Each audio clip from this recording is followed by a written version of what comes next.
Hi guys, the right-wing media a few days ago were pushing the narrative that Jeremy Hunt has finally found a Brexit benefit. At last, something. It isn't an advantage that the average person on the street can hold up as a vindication of their vote in 2016, as it's related to banking.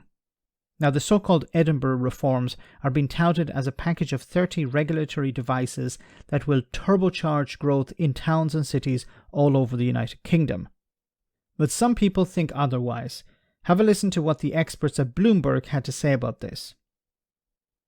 But it was interesting to hear Chris Haywood, the City of London Corporation policy chairman, earlier on Bloomberg TV explaining why. He says this is not the Big Bang 2.0. This is nothing to do with deregulation. He says good regulation and good growth are two sides of the same coin. It's very much a watered down version of what Liz Truss mooted when she was Prime Minister. OK, so watered down. So that leads to questions about how much enthusiasm there's actually going to be and to what extent it actually juices the financial sector here. But how much of it is down to Brexit?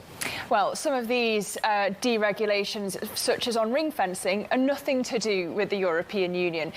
On that in particular, we were an outlier in the UK in terms of our rules on ring fencing. We went beyond our international peers, so we didn't need Brexit to get rid of them.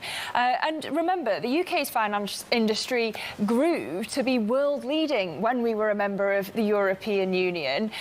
We were part of drafting the EU financial services regulations, and since leaving the bloc, talent and capital have gone to rival financial centres. So you have to ask, is it really the EU that's been holding UK finance back? I'm sure that Griffith and Hunt are going to want to answer that question later today. And also, well, I don't expect Hunt to answer that question at all, but there you have it. It was not necessary to leave the EU in order to push through legislation or regulations like this.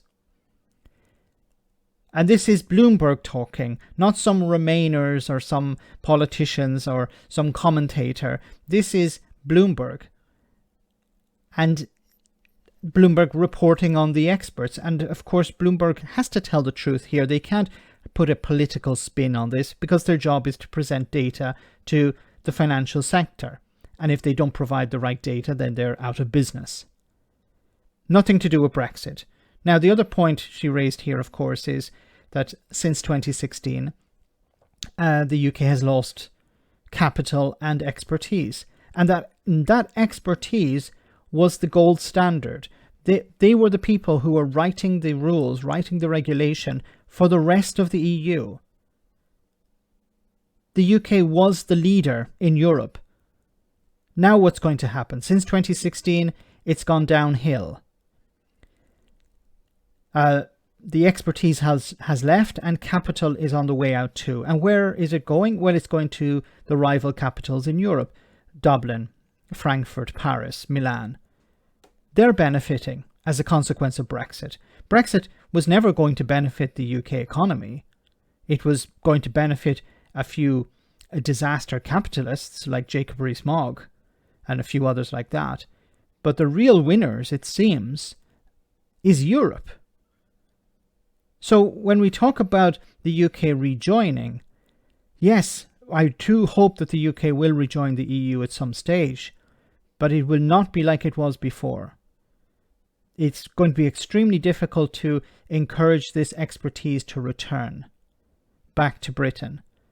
And you can imagine the financial sectors around Europe will be very interested in holding on to their expertise and their capital now.